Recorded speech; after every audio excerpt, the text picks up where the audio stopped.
أعوذ بالله من الشيطان الرجيم. بسم الله الرحمن الرحيم. وقال الذين لا يرجون لقاءنا لولا أنزل علينا الملائكة أو نرى ربنا لقد استكبروا في أنفسهم وعتوا عتوا كبيرا. يوم يرون الملائكة لا بشرى يومئذ للمجرمين ويقولون حجرا محجورا. وقدمنا إلى ما عملوا من عمل فجعلناه هباء منثورا. أصحاب الجنة يومئذ خير مستقرا وأحسن مقيلا. ويوم تشقق السماء بالغمام ونزل الملائكة تنزيلا. الملك يومئذ الحق للرحمن وكان يوما على الكافرين عسيرا. ويوم يعض الظالم على يديه يقول يا ليتني اتخذت مع الرسول سبيلا. يا ويلتى ليتني لم أتخذ فلانا خليلا. لقد أضلني عن الذكر بعد إذ جاءني وكان الشيطان للإنسان خذولا. وقال الرسول يا رب إن قومي اتخذوا هذا القرآن مهجورا. وكذلك جعلنا لكل نبي عدوا من المجرمين وكفى بربك هاديا ونصيرا. وقال الذين كفروا لولا نزل عليه القرآن جملة واحدة كذلك لنثبت به فؤادك ورتلناه ترتيلا. ولا يأتونك بمثل إلا جئناك بالحق وأحسن تفسيرا. الذين يحشرون على وجوههم إلى جهنم أولئك شر مكانا وأضل سبيلا. ولقد آتينا موسى الكتاب وجعلنا معه أخاه هارون وزيرا. فقلنا اذهبا إلى القوم الذين كذبوا بآياتنا فدمرناهم تدميرا. وقوم نوح لما كذب الرسل أغرقناهم وجعلناهم للناس آية وأعتدنا للظالمين عذابا أليما. وعادا وثمود وأصحاب الرأس وقرونا بين ذلك كثيرا. فكلا ضربنا له الأمثال وكلا تبرنا تتبيرا. ولقد أتوا على القرية التي أمطرت مطر السوء أفلم يكونوا يرونها بل كانوا لا يرجون نشورا. وإذا رأوك إن يتخذونك إلا هزوا أهذا الذي بعث الله رسولا. إن كاد ليضلنا عن آلهتنا لولا أن صبرنا عليها وسوف يعلمون حين يرون العذاب من أضل سبيلا. أرأيت من اتخذ إلهه هواه أفأنت تكون عليه وكيلا. أم تحسب أن أكثرهم يسمعون أو يعقلون إن هم إلا كالأنعام بل هم أضل سبيلا. ألم تر إلى ربك كيف مد الظل ولو شاء لجعله ساكنا ثم جعلنا الشمس عليه دليلا ثم قبضناه إلينا قبضا يسيرا. وهو الذي جعل لكم الليل لباسا والنوم سباتا وجعل النهار نشورا. وهو الذي أرسل الرياح بشرا بين يدي رحمته وأنزلنا من السماء ماء طهورا لنحيي به بلدة ميتا ونسقيه مما خلقنا أنعاما وأناسيا كثيرا. ولقد صرفناه بينهم ليذكروا فأبى أكثر الناس إلا كفورا. ولو شئنا لبعثنا في كل قرية نذيرا فلا تطع الكافرين وجاهدهم به جهادا كبيرا وهو الذي مرج البحرين هذا عذب فرات وهذا ملح أجاج وجعل بينهما برزخا وحجرا محجورا وهو الذي خلق من الماء بشرا فجعله نسبا وصهرا وكان ربك قديرا ويعبدون من دون الله ما لا ينفعهم ولا يضرهم وكان الكافر على ربه ظهيرا وما أرسلناك إلا مبشرا ونذيرا قل ما أسألكم عليه من أجر إلا من شاء أن يتخذ إلى ربه سبيلا وتوكل على الحي الذي لا يموت وسبح بحمده وكفى به بذنوب عباده خبيرا الذي خلق السماوات والأرض وما بينهما في 6 أيام ثم استوى على العرش الرحمن فاسأل به خبيرا وإذا قيل لهم اسجدوا للرحمن قالوا وما الرحمن أنسجد لما تأمرنا وزادهم نفورا تبارك الذي جعل في السماء بروجا وجعل فيها سراجا وقمرا منيرا وهو الذي جعل الليل والنهار خلفة لمن أراد أن يذكر أو أراد شكورا وعباد الرحمن الذين يمشون على الأرض هونا وإذا خاطبهم الجاهلون قالوا سلاما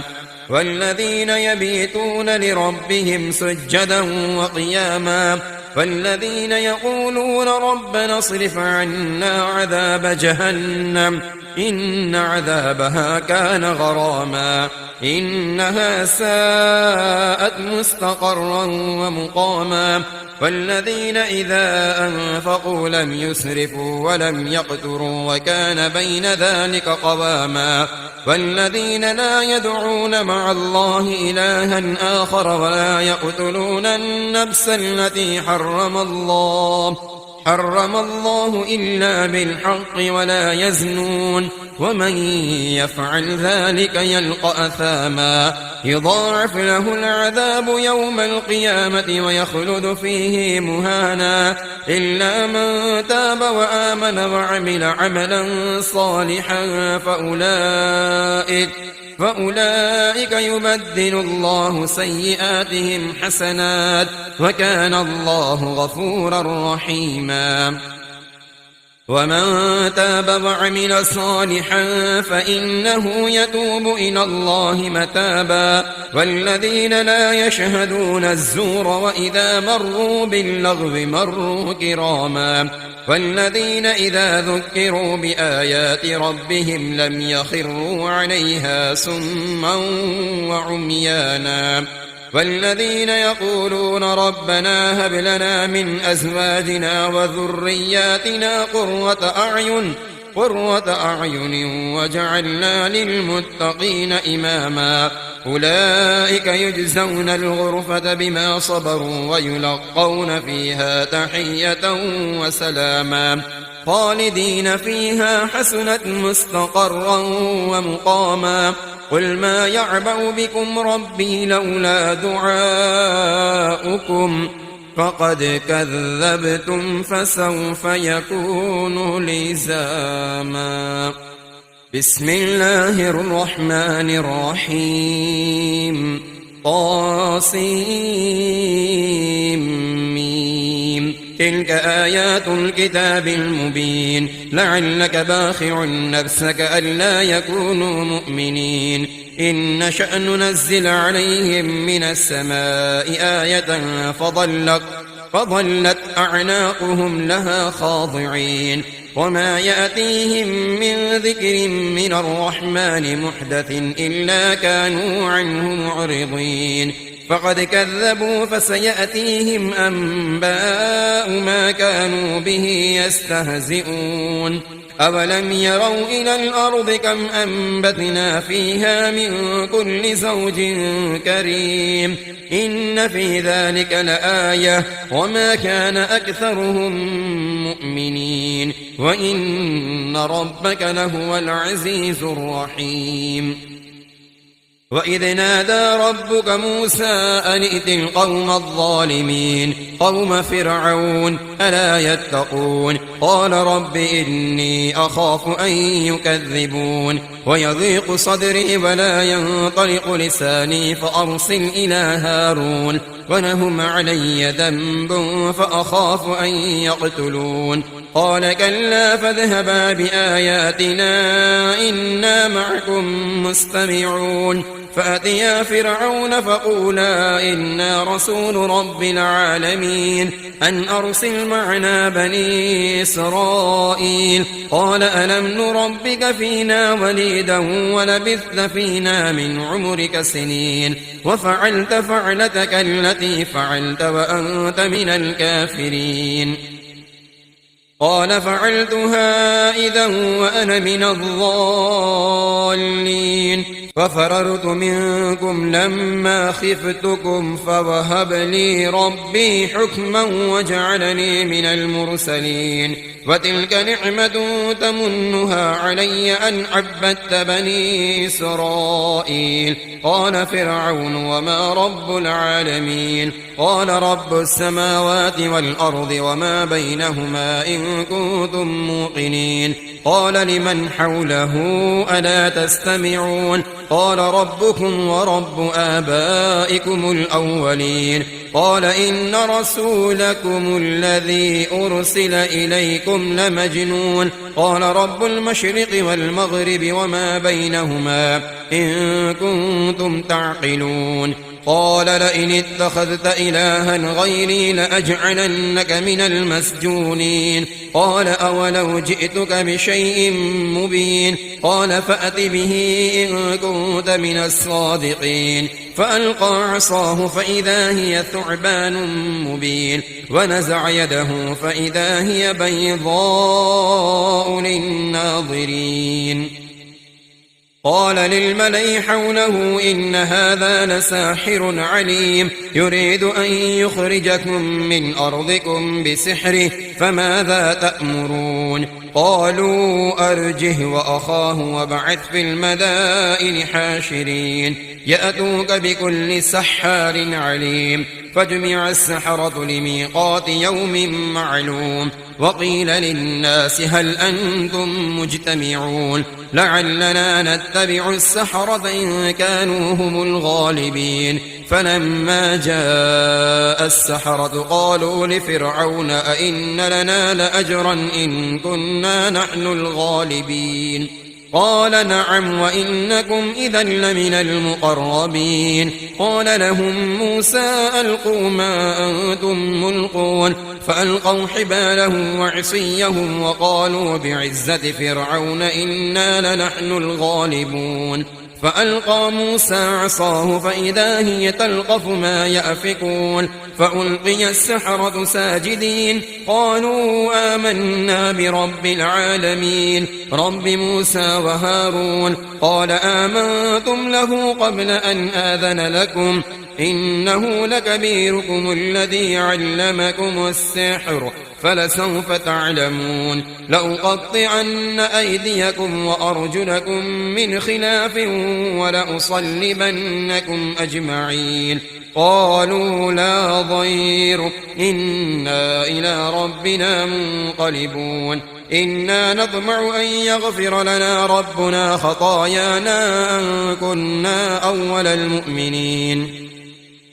وأوحينا إلى موسى أن أسر بعبادي إنكم متبعون فأرسل فرعون في المدائن حاشرين إن هؤلاء لشرذمة قليلون وإنهم لنا لغائظون وإنا لجميع حاذرون فأخرجناهم من جنات وعيون وكنوز ومقام كريم كذلك وأورثناها بني إسرائيل فأتبعوهم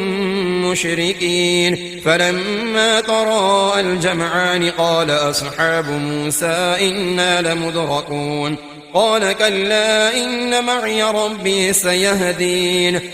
فأوحينا إلى موسى أن اضرب بعصاك البحر فانفلق فكان كل فرق كالطود العظيم وأزلفنا ثم الآخرين وأنجينا موسى ومن معه أجمعين ثم أغرقنا الآخرين إن في ذلك لآية وما كان أكثرهم مؤمنين وإن ربك لهو العزيز الرحيم واتل عليهم نبأ إبراهيم إذ قال لأبيه وقومه ما تعبدون قالوا نعبد أصناما فنظل لها عاكفين قال هل يسمعونكم إذ تدعون أو ينفعونكم أو يضرون قالوا بل وجدنا آباءنا كذلك يفعلون قال أفرأيتم ما كنتم تعبدون أنتم وآباؤكم الأقدمون فإنهم عدو لي إلا رب العالمين الذي خلقني فهو يهدين والذي هو يطعمني ويسقين وإذا مرضت فهو يشفين والذي يميتني ثم يحيين والذي أطمع أن يغفر لي خطيئتي يوم الدين رب هب لي حكما وألحقني بالصالحين واجعل لي لسان صدق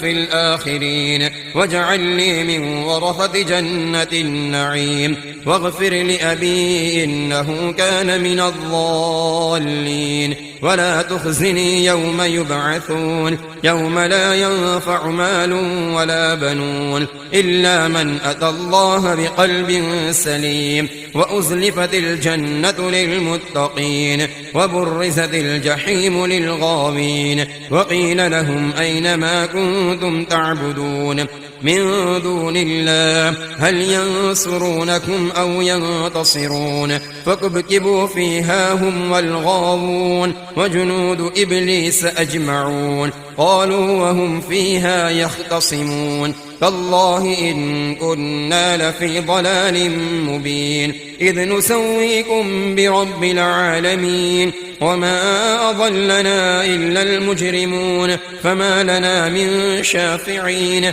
ولا صديق حميم فلو أن لنا كرة فنكون من المؤمنين إن في ذلك لآية وما كان أكثرهم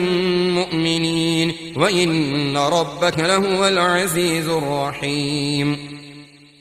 كذبت قوم نوح المرسلين إذ قال لهم أخوهم نوح ألا تتقون إني لكم رسول أمين فاتقوا الله وأطيعون وما أسألكم عليه من أجر إن أجري إلا على رب العالمين فاتقوا الله وأطيعون قالوا أنؤمن لك واتبعك الأرذلون قال وما علمي بما كانوا يعملون إن حسابهم إلا على ربي لو تشعرون وما أنا بطارد المؤمنين إن أنا إلا نذير مبين قالوا لئن لم تنته يا نوح لتكونن من المرجومين قال رب إن قومي كذبون فافتح بيني وبينهم فتحا ونجني ومن معي من المؤمنين فأنجيناه ومن معه في الفلك المشحون ثم أغرقنا بعد الباقين إن في ذلك لآية وما كان أكثرهم مؤمنين وإن ربك لهو العزيز الرحيم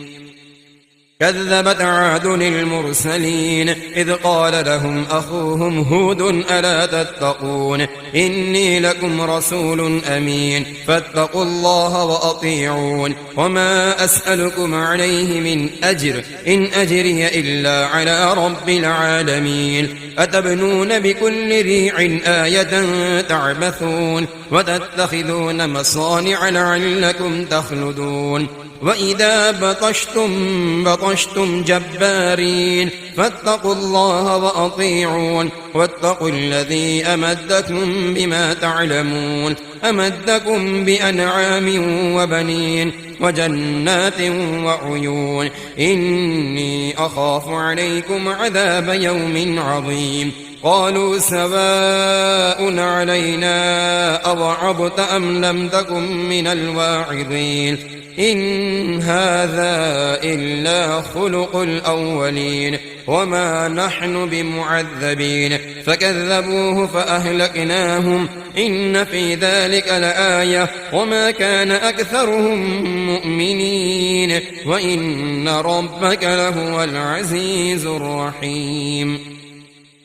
كذبت ثمود المرسلين إذ قال لهم أخوهم صالح ألا تتقون إني لكم رسول أمين فاتقوا الله وأطيعون وما أسألكم عليه من أجر إن أجري إلا على رب العالمين أتتركون فيما هاهنا آمنين في جنات وعيون وزروع ونخل طلعها هضيم وتنحتون من الجبال بيوتا فارهين فاتقوا الله وأطيعون ولا تطيعوا أمر المسرفين الذين يفسدون في الأرض ولا يصلحون قالوا إنما أنت من المسحرين ما أنت إلا بشر مثلنا فأت بآية إن كنت من الصادقين قال هذه ناقة لها شرب ولكم شرب يوم معلوم ولا تمسوها بسوء فيأخذكم عذاب يوم عظيم فعقروها فأصبحوا نادمين فأخذهم العذاب إن في ذلك لآية وما كان أكثرهم مؤمنين وإن ربك لهو العزيز الرحيم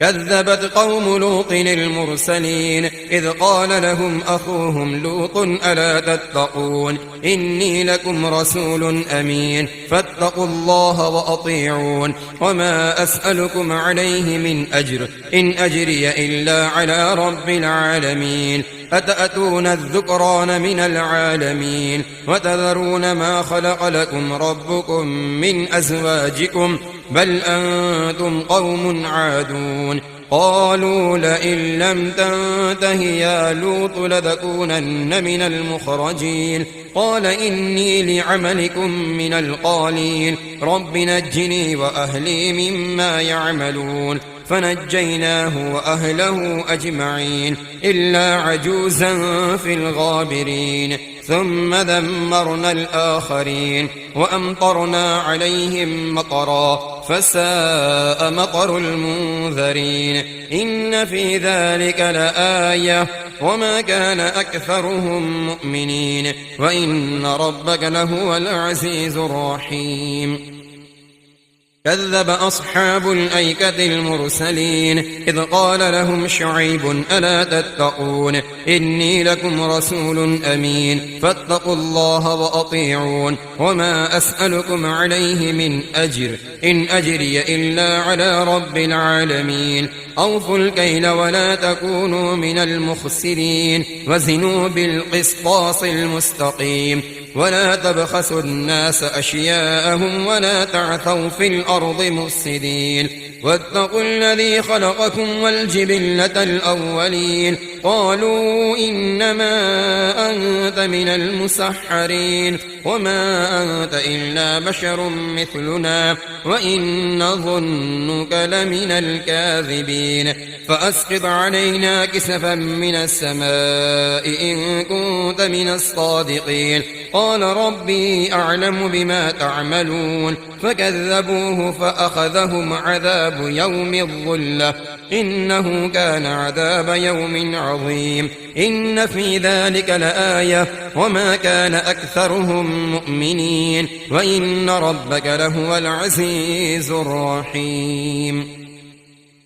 وإنه لتنزيل رب العالمين نزل به الروح الأمين على قلبك لتكون من المنذرين بلسان عربي مبين وإنه لفي زبر الأولين أولم يكن لهم آية أن يعلمه علماء بني إسرائيل ولو نزلناه على بعض الأعجمين فقرأه عليهم ما كانوا به مؤمنين كذلك سلكناه في قلوب المجرمين لا يؤمنون به حتى يروا العذاب الأليم فيأتيهم بغتة وهم لا يشعرون فيقول هل نحن منظرون أفبعذابنا يستعجلون أفرأيت إن متعناهم سنين ثم جاءهم ما كانوا يوعدون ما أغنى عنهم ما كانوا يمتعون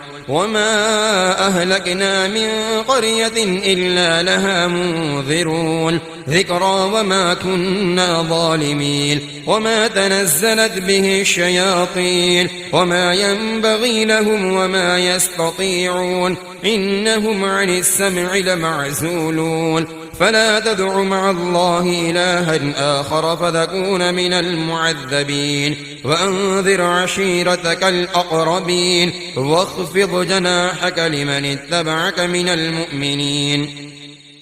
فإن عصوك فقل إني بريء مما تعملون وتوكل على العزيز الرحيم الذي يراك حين تقوم وتقلبك في الساجدين إنه هو السميع العليم هل أنبئكم على من تنزل الشياطين تنزل على كل أفاك أثيم يلقون السمع وأكثرهم كاذبون والشعراء يتبعهم الغاوون ألم تر أنهم في كل واد يهيمون وأنهم يقولون ما لا يفعلون إلا الذين آمنوا وعملوا الصالحات وذكروا الله كثيرا وانتصروا من بعد ما ظلموا وسيعلم الذين ظلموا أي منقلب ينقلبون بسم الله الرحمن الرحيم طاسين تلك آيات القرآن وكتاب مبين هدى وبشرى للمؤمنين الذين يقيمون الصلاة ويؤتون الزكاة وهم بالآخرة هم يوقنون إن الذين لا يؤمنون بالآخرة زينا لهم أعمالهم فهم يعمهون أولئك الذين لهم سوء العذاب وهم في الآخرة هم الأخسرون وإنك لتلقى القرآن من لدن حكيم عليم إذ قال موسى لأهله إني آنست نارا سآتيكم منها بخبر أو آتيكم بشهاب قبس لعلكم تصطلون فلما جاءها نودي أن بورك من في النار ومن حولها وسبحان الله رب العالمين يا موسى إنه أنا الله العزيز الحكيم وألق عصاك فلما رآها تهتز كأنها جان ولا مدبرا ولم يعقب يا موسى لا تخف إني لا يخاف لدي المرسلون إلا من ظلم ثم بدل حسنا بعد سوء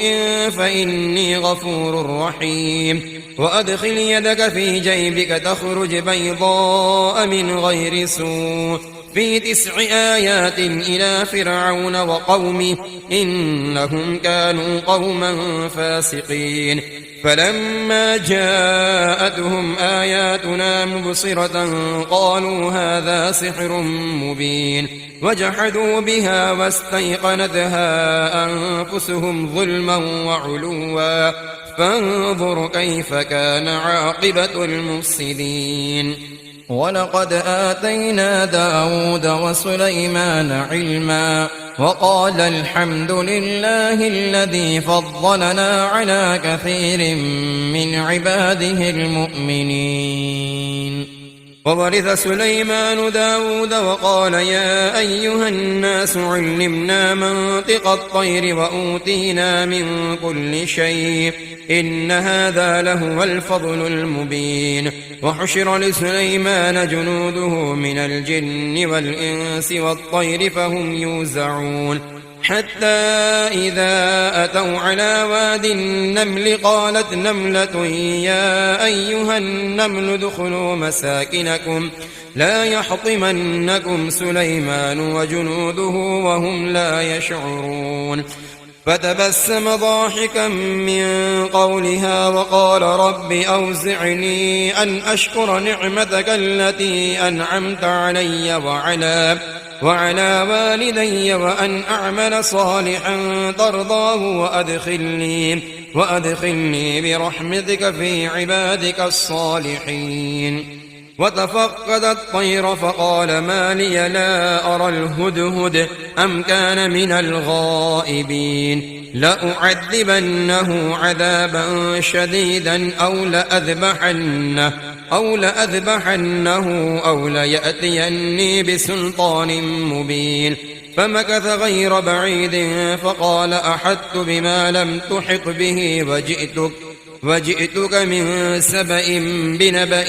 يقين. إني وجدت امرأة تملكهم وأوتيت من كل شيء ولها عرش عظيم. وجدتها وقومها يسجدون للشمس من دون الله وزين لهم الشيطان أعمالهم فصدهم عن السبيل فهم لا يهتدون. ألا يسجدوا لله الذي يخرج الخبأ في السماوات والأرض ويعلم ما تخفون وما تعلنون. الله لا إله إلا هو رب العرش العظيم. قال سننظر أصدقت أم كنت من الكاذبين اذهب بكتابي هذا فألقه إليهم ثم تول عنهم فانظر ماذا يرجعون. قالت يا أيها الملأ إني ألقي إلي كتاب كريم إنه من سليمان وإنه بسم الله الرحمن الرحيم ألا تعلوا علي وأتوني مسلمين. قالت يا أيها الملأ أفتوني في أمري ما كنت قاطعة أمرا حتى تشهدون. قالوا نحن أولو قوة وأولو بأس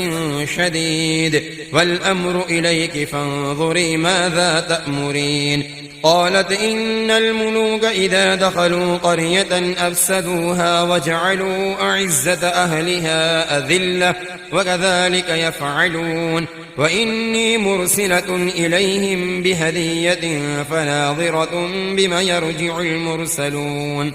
فلما جاء سليمان قال أتمدونني بمال فما آتاني الله خير مما آتاكم بل أنتم بهديتكم تفرحون. ارجع إليهم فلنأتينهم بجنود لا قبل لهم بها ولنخرجنهم منها أذلة وهم صاغرون. قال يا أيها الملأ أيكم يأتيني بعرشها قبل أن يأتوني مسلمين. قال عفريت من الجن أنا آتيك به قبل أن تقوم من مقامك وإني عليه لقوي أمين. قال الذي عنده علم من الكتاب أنا آتيك به قبل أن يرتد إليك طرفك فلما رآه مستقرا عنده قال هذا من فضل ربي ليبلوني أأشكر أم أكفر ومن شكر فإنما يشكر لنفسه ومن كفر فإن ربي غني كريم. قال نكروا لها عرشها ننظر أتهتدي أم تكون من الذين لا يهتدون فلما جاءت قيل أهكذا عرشك قالت كأنه هو وأوتينا العلم من قبلها وكنا مسلمين وصدها ما كانت تعبد من دون الله إنها كانت من قوم كافرين قيل لها ادخل الصرح فلما رأته حسبته لجة وكشفت عن ساقيها قال إنه صرح ممرد من قوارير قالت رب إني ظلمت نفسي وأسلمت مع سليمان لله رب العالمين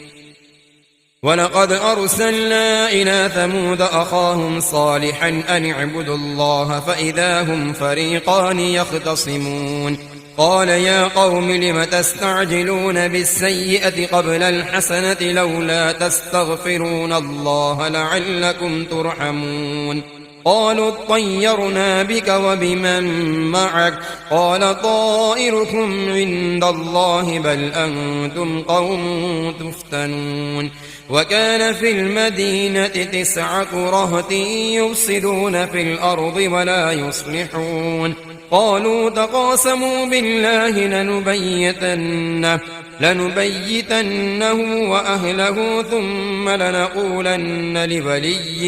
لوليه ما شهدنا مهلك أهله وإنا لصادقون ومكروا مكرا ومكرنا مكرا وهم لا يشعرون فانظر كيف كان عاقبة مكرهم أنا دمرناهم وقومهم أجمعين فتلك بيوتهم خاوية بما ظلموا إن في ذلك لآية لقوم يعلمون وأنجينا الذين آمنوا وكانوا يتقون ولوطا إذ قال لقومه أتأتون الفاحشة وأنتم تبصرون أئنكم لتأتون الرجال شهوة من دون النساء بل أنتم قوم تجهلون فما كان جواب قومه إلا أن قالوا أخرجوا آل لوط من قريتكم إنهم أناس يتطهرون فأنجيناه وأهله إلا امرأته قدرناها من الغابرين وأمطرنا عليهم مطرا فساء مطر المنذرين قل الحمد لله وسلام على عباده الذين اصطفى الله خير أما يشركون